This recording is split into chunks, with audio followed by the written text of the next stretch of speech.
In this video, I am going to show you how to fix a black screen on a YouTube video. Let's launch the YouTube app. Now, let's play a video from YouTube. Here, you can see that the video is playing, but it isn't showing on the screen. The screen just stays black. To resolve this, you can do a couple of things. First, try clearing the cache for the app. Outdated cache files can cause many errors in the app.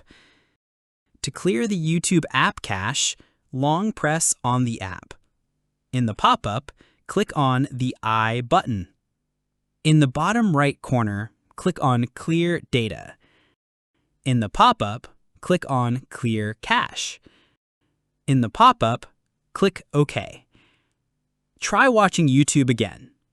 If you still have the problem, then check if there is any update to the app.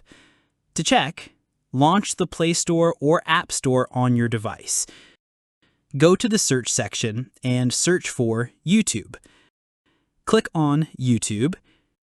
If it says Update instead of Open, then you need to update the app. If it says Open, then you're good to go. Following these steps should resolve your problem. Feel free to reach out if you encounter any issues during the process. If this video helps you out, please leave a like and subscribe. Comment below if you have any questions. If you need further assistance, consider hiring a professional using the link in this video below.